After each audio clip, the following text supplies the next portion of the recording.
오늘 저희들에게 주시는 하나님 말씀은 민수기 19장 1절로 22절까지 말씀입니다.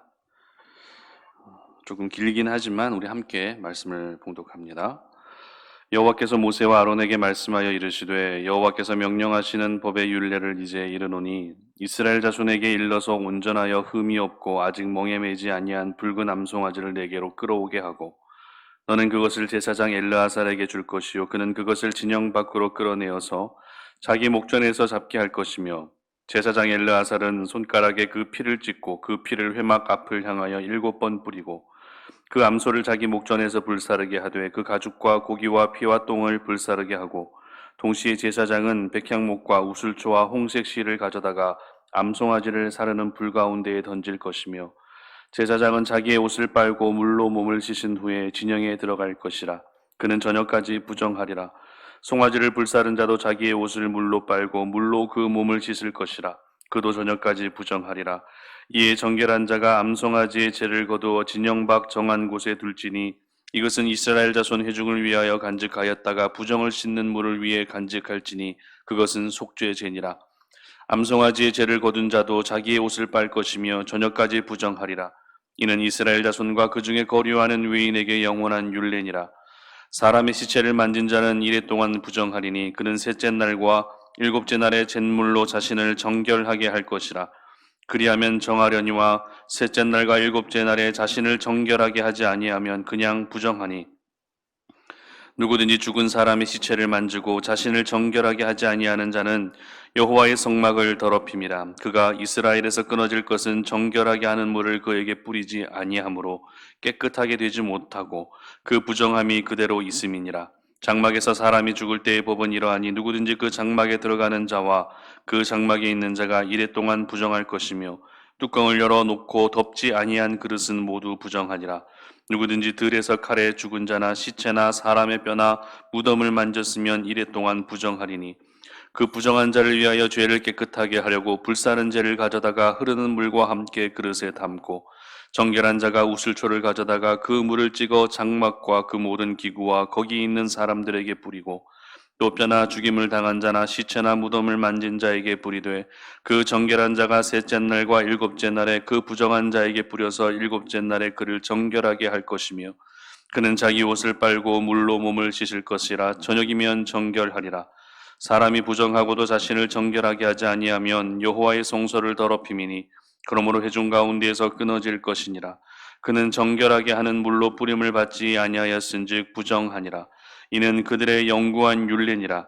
정결하게 하는 물을 뿌린 자는 자기의 옷을 빨 것이며 정결하게 하는 물을 만지는 자는 저녁까지 부정할 것이며 부정한 자가 만진 것은 무엇이든지 부정할 것이며 그것을 만지는 자도 저녁까지 부정하리라. 아멘. 모든 죄를 회개로 이어지게 하라라는 제목으로 말씀 전합니다. 오늘 본문에서 주목할 부분은 부정이라는 단어가 굉장히 많이 사용되고 있다는 것입니다. 오늘 민수기 19장에서 이 부정이라는 말이 무려 18번이나 사용되고 있습니다. 이 부정의 원어적 의미는 더럽다라는 그런 의미를 가지고 있는데요. 흔히 이 부정이라는 말을 사용하는 경우가 어떤 경우인가 하면 죄로 인해 더러워진 상태를 가리킬 때 사용되는 단어가 이 부정이다라는 단어입니다. 그렇다면 왜 고라 사건이 마무리되고 나서 제사장과 레위인의 직무에 대해서 언급한 후에 이 부정을 정결로 바꾸라고 말씀하시는 것일까요? 그 이유는 지금 백성들의 상태가 부정한 상태였기 때문에 그렇습니다. 무엇보다 원망과 불평이라는 옷을 입고 늘 모세와 아론을 대적하는 백성들의 모습이 일단 부정한 모습이라 할 수 있겠죠. 그리고 40년간 광야 생활을 하면서 수많은 출애굽 1세대 사람들이 죽게 되었습니다. 그로 인해 백성들은 원치 않게 율법에서 금하고 있었던 시체를 가까이 하는 일들을 자주 하게 됩니다. 원치 않았지만 내 부모님이, 내 형제가 그렇게 광야에서 죽어가는 것을 보면서 그 시신을 처리하기 위해서라도, 그 시신을 장사 지내드리기 위해서라도 부득이 시체를 만질 수밖에 없는 그런 상황이 빈번히 발생하고 있었던 것입니다. 따라서 지금 이스라엘 백성들은 영적으로도 부정한 상태였고 율법적으로도 부정한 상태였던 것입니다. 이제 조금만 있으면 약속의 땅 가나안에 들어가야 되는데 이와 같은 부정한 상태로는 약속의 땅으로 들어갈 수 없었기에 하나님께서는 급히 정결법에 대한 말씀을 하고 계시는 것입니다. 부정이라는 단어가 오늘 본문에 18번 사용되었다고 말씀드렸는데요.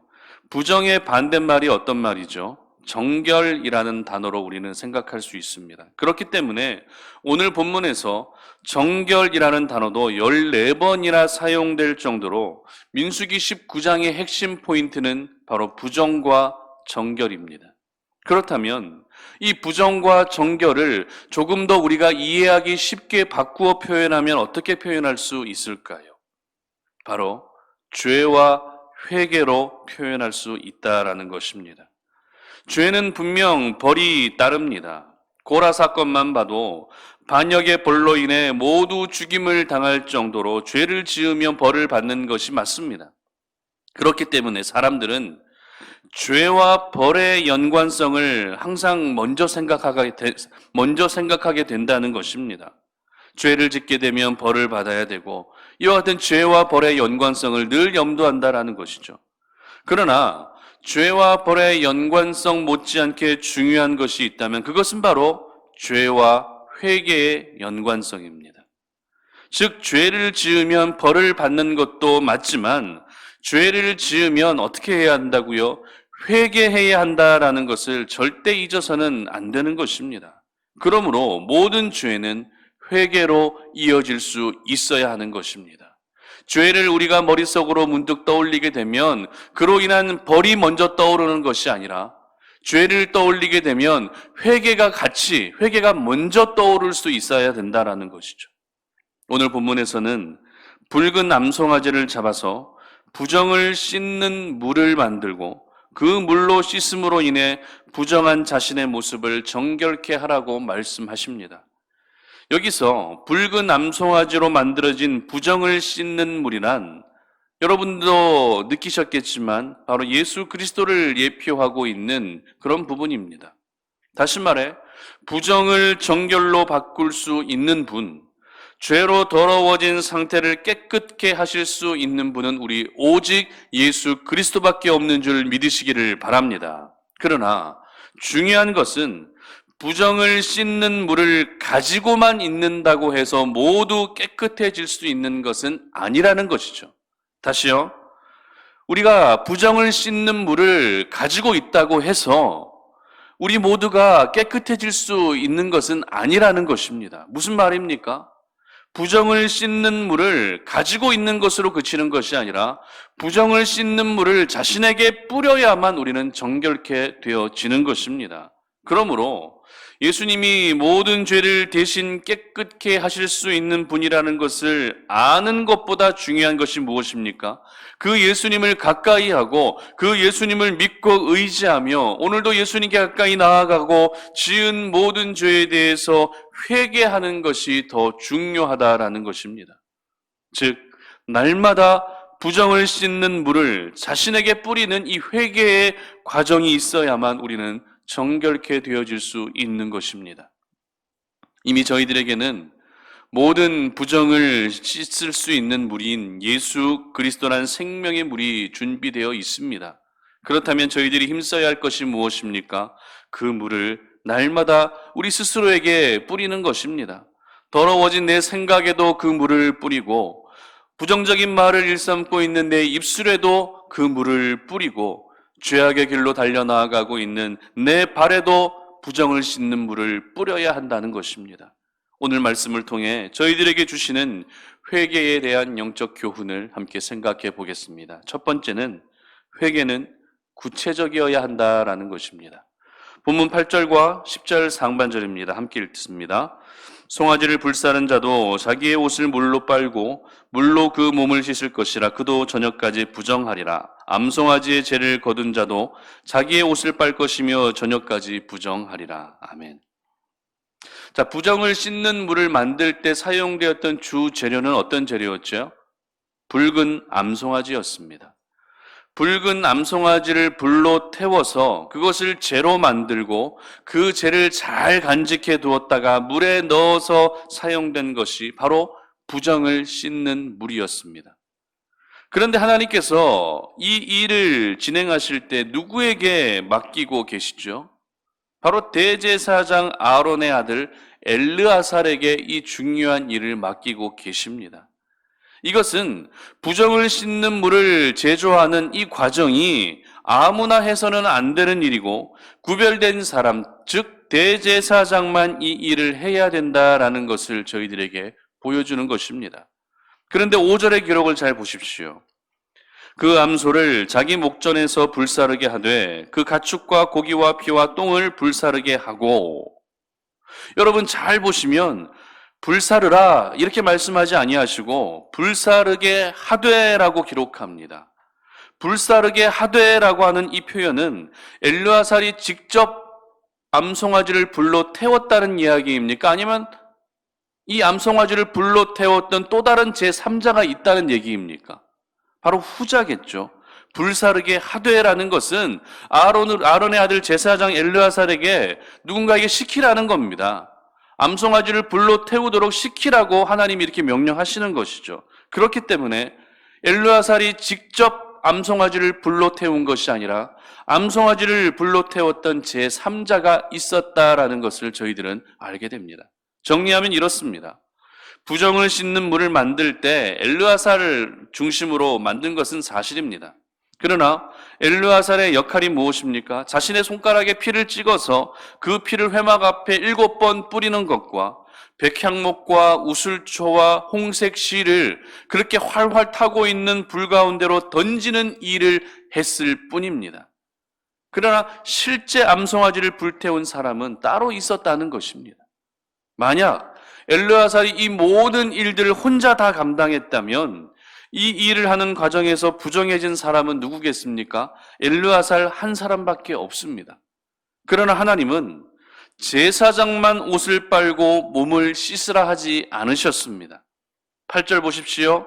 송아지를 불사른 자가 등장합니다. 그리고 10절 보십시오. 암송아지의 죄를 거둔 자도 등장합니다. 하나님께서는 부정을 씻는 물을 만들 때 주요 인물이었던 제사장 엘르아살에게만 정결을 요구하신 것이 아닙니다. 바로 송아지를 불사른 자와 송아지의 죄를 거둔 자에게까지 정결을 요구하셨던 것입니다. 사실 엘르아살이 이 일의 주요 인물이었기 때문에 엘르아살만 언급해도 전혀 문제가 없습니다. 그러나 하나님은 제사장 엘르아살에게 가려진 송아지를 불사른 자와 송아지의 죄를 거둔 자까지 보고 계셨던 것입니다. 이것을 통해 저희들은 모든 회개는 구체적이어야 한다라는 사실을 깨닫게 됩니다. 하나님께서는 부정을 씻는 물을 만드는 데 참여했던 모든 사람들을 구체적으로 빠짐없이 눈여겨 보고 계셨고, 참여했던 모든 이들이 구체적으로 정결해질 수 있도록 그렇게 안내해 주시고 말씀해 주셨던 것입니다. 그렇다면 여러분들은 주로 회개할 때 어떻게 하고 계십니까? 회개라고 하는 것은 하나님의 굉장히 큰 은혜를 경험할 수 있는 통로입니다. 그래서 회개의 은혜를 경험한 사람과 회개의 은혜를 경험하지 못한 사람의 신앙생활의 그런 모습은 차이가 날 수밖에 없습니다. 왜냐하면 회개의 은혜를 경험한 사람은 오늘도 하나님 앞에서 내가 철저히 빚진 자의 심정으로 살아갈 수밖에 없기 때문에 그렇죠. 그러나 많은 분들이 회개할 때 어떻게 회개합니까? 형식적으로 회개한다고 합니다. 그리고 두리뭉실하게 회개할 때도 얼마나 많은지 모릅니다. 내가 매일 회개해도 또 똑같은 죄로 넘어지는데 내가 이렇게 매일 구체적으로 회개해야 하나라고 하는 그런 생각을 가지고 대충 하나님 잘못했습니다. 하나님 저의 모든 죄를 용서해 주세요라고 이렇게 넘어갈 때가 있다는 것입니다. 그러다 보니 회개를 통한 그 크신 하나님의 은혜가 도무지 경험되지 않는 것이죠. 그러나 오늘 말씀을 통해 살펴본 것처럼 우리 하나님은 굉장히 구체적인 분이십니다. 특별히 죄에 대해서만큼은 더 구체적이십니다. 그러므로 우리가 회개할 때 구체적으로 모든 죄를 회개할 수 있어야 하는 것입니다. 우리가 구체적인 회개로 나아가게 되면 내가 잊고 있었던 죄까지 생각나게 하시고 손톱만한 죄까지도 모두 깨끗게 해주시는 하나님의 큰 은혜를 경험할 수 있게 되는 것입니다. 그래서 여러분 모두가 회개를 통해 하나님 앞에서 오늘도 나를 정결하게 하고 살아가시고 회개를 통해 우리 하나님과 더욱더 친밀함을 이어갈 수 있기를 주님의 이름으로 축복합니다. 두 번째는 내가 깨끗해야 공동체도 깨끗해진다라는 것입니다. 13절 보시기 바랍니다. 누구든지 죽은 사람의 시체를 만지고 자신을 정결하게 하지 아니하는 자는 여호와의 성막을 더럽힘이라. 그러나 그가 이스라엘에서 끊어질 것은 정결하게 하는 물을 그에게 뿌리지 아니함으로 깨끗하게 되지 못하고 그 부정함이 그대로 있음이니라. 아멘. 자, 부정을 씻는 물을 갑작스럽게 만들었던 이유는 광야 생활을 하는 동안에 백성들이 시체를 가까이 하는 일들이 많아지다 보니 그 율법에서 금하고 있었던 백성들의 모습이 점점 이렇게 현실화되고 있었던 것이죠. 시체를 가까이 하고 무덤을 가까이 하고 죽은 사람을 가까이 하면서 점점 더 한 사람 한 사람 부정해지고 있었던 것입니다. 그래서 급히 부정을 씻는 물을 만들어 그들로 하여금 깨끗게 정결케 하려고 하시는 것이죠. 여러분 생각해 보십시오. 고라 사건을 통해서 얼마나 많은 사람들이 죽었습니까? 그 중에 땅속으로 빨려 들어가서 죽은 사람도 있고요. 연병으로 죽은 사람은 14,700명이나 되었습니다. 이 율법에 의하면 죽은 시체를 만지거나 접촉하게 되면 분명히 부정하다라고 규정 짓고 있습니다. 죽은 시체를 만진 사람과 가까이 해도 부정해지고 죽은 시체를 만져도 부정해지고 이렇게 수많은 사람들이 죽어가다 보니 이스라엘 공동체의 많은 한 영혼들이 계속해서 부정해지고 있었던 것입니다. 그렇게 부정해지고 있다 보니 내 뜻과 의지는 상관없이 내 옆에 있는 가족도 부정해지고 내가 알고 있는 동역자들도 함께 부정해지고 있는 그런 이스라엘 공동체의 모습이 바로 오늘의 모습이었던 것입니다. 그래서 부정을 씻는 물을 만들었던 것이고요. 누구나 그 물을 자신에게 뿌리면 정결해질 수 있었던 것입니다. 그러나 자신을 정결케 하는 이 일에 동참하지 않았던 사람도 있었습니다. 오늘 성경은 13절과 20절 두 번에 걸쳐서 자신을 정결케 하지 않는 사람은 여호와의 성소를 더럽히는 것이다라고 거듭 강조하고 있습니다. 이것은 자신을 정결케 하지 않는 행동을 개인의 행동으로만 간주했던 것이 아니라 이스라엘 공동체 전체의 일로 보고 계셨다라는 것을 저희들은 깨닫게 됩니다. 그만큼 죄의 전염성은 우리가 심각하게 경계해야 될 부분인 것입니다. 마치 코로나 바이러스가 순식간에 확산되고 퍼져나가는 것처럼 죄는 그 사람이 속한 공동체를 순식간에 무너뜨릴 만큼 굉장히 강한 파괴력을 가지고 있습니다. 이것은 가정도 포함되는 일이고요. 일터도 포함되는 일입니다. 그리고 무엇보다도 교회도 포함되는 일입니다. 오늘 성경에서 여호와의 성소를 더럽히는 일이라고 말씀하실 정도로 회개하지 않는 한 사람의 죄의 영향력은 그 교회의 영적 분위기에 심각한 타격을 입히게 됩니다. 하나님의 사람들은 자신이 살아가는 그 자리에서 언제나 선한 영향력을 끼치고 믿음의 영향력을 끼치며 살아야 되는 사람들입니다. 그런데 만약에 우리가 죄의 영향력만 끼치며 살아가게 된다면 그 사람은 하나님의 사람이라 할 수 없고 세상의 사람이라 할 수 있을 것입니다. 그리고 하나님의 사람들은 오늘을 살아갈 때 언제나 내 행동과 생각과 삶의 모습이 주변에 어떤 영향을 미치게 될 것인가라는 것을 항상 의식하며 말하고 행동할 수 있어야 되는 것이죠. 그런데 오늘날 보면 어떻습니까? 내가 한 그 한마디 말, 나의 행동 하나가 주변의 공동체에게 어떤 영향을 미치게 될지 전혀 생각도 안 하고 그냥 감정에 이끌린 대로 그렇게 말하고 행동하는 사람들이 얼마나 많이 있습니까? 결국 그렇게 되다 보면 우리는 죄를 짓게 되고 그 죄는 공동체 전체를 흐리게 되는 그런 결과를 낳게 되는 것입니다. 그러므로 내가 깨끗해지면 내가 속한 공동체도 당연히 깨끗해질 수 있지만 내가 깨끗하지 못하면 내가 속한 공동체 역시 깨끗해질 수 없다는 것을 여러분 꼭 기억할 수 있기를 바랍니다. 여러분 한 사람이 지은 죄, 물론 그 죄가 여러분 개인의 죄이긴 하지만 영적으로 보게 되면 여러분의 그 죄는 여러분이 속한 공동체를 순식간에 오염시키는 그런 죄로 발전할 가능성이 있는 것입니다. 비록 작은 영향력이긴 합니다. 한 사람이라고 하는 작은 영향력이기는 할지라도 언제나 작은 것에서부터 모든 일들이 시작된다는 것을 여러분 꼭 기억하시기를 바랍니다.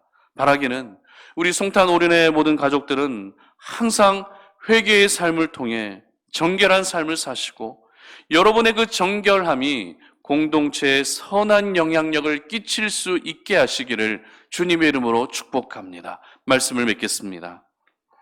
죄는 그에 따른 벌이 있기 마련입니다. 그리고 죄는 그에 대한 책임이 따르기 마련입니다. 성경에서는 그 죄의 벌, 죄의 책임을 뭐라고 말씀하고 계십니까? 바로 사망이라고 말씀하십니다. 죄의 삭은 분명 사망입니다. 그만큼 죄는 분명 벌과 책임이 따릅니다. 그렇기 때문에 죄는 반드시 회개로 이어질 수 있어야 됩니다. 오늘 하나님께서는 부정하게 된 이스라엘 백성들을 정결케 하시고자 부정을 씻는 물을 만들게 하셨고 그 물을 자신에게 뿌리는 자마다 정결케 되어진다고 약속하셨습니다. 부정을 씻는 물이 무엇이라고요? 바로 예수 그리스도입니다. 그러므로 오늘도 예수 그리스도라고 하는 그 생명의 물을 자신에게 뿌려야만 우리는 정결해질 수 있는 것입니다. 회개는 부정한 상태를 정결케 만들어줄 수 있는 가장 거룩한 수단이 된다는 것을 기억하시기 바랍니다. 그러므로 여러분 회개를 하시되 대충 형식적인 회개가 아니라 구체적인 회개로 나아가시고 나의 영적 상태, 나의 모든 상태는 공동체에 영향을 미치게 된다는 것을 기억하셔서 여러분 모두가 하나님 앞에서 오늘도 성결해지기 위한 거룩한 몸부림으로 살아갈 수 있기를 주님의 이름으로 축복합니다. 기도하겠습니다. 하나님 아버지 감사합니다. 오늘 이 아침에 우리가 주의 말씀을 들으며 오늘 하루 우리의 삶을 하나님 아버지 앞에서 더욱더 거룩하고 성결한 모습으로 바꾸어 가기를 원합니다. 세상 속에 살다 보니 원하든 원하지 않듯 어느 순간인가부터 하나님 부정한 모습으로 바뀌어져 가고 있는 우리의 모습을 봅니다. 그러나 그 부정함을 정결케 하기 위한 방법을 우리 하나님께서는 알려주셨습니다. 이스라엘 백성들에게는 부정을 씻는 물을 만들게 하셨던 것처럼 저희들에게는 예수 그리스도라고 하는 그런 구원의 길을 허락해 주셨습니다. 그러므로 날마다 예수 그리스도 그 부정을 씻는 물을 우리 자신에게 뿌리며 나아가게 하여 주시고 참된 회개로 말미암아 우리의 영혼이 더욱더 정결해질 수 있는 은혜를 허락하여 주시옵소서. 감사드리며 예수님의 이름으로 기도드립니다. 아멘.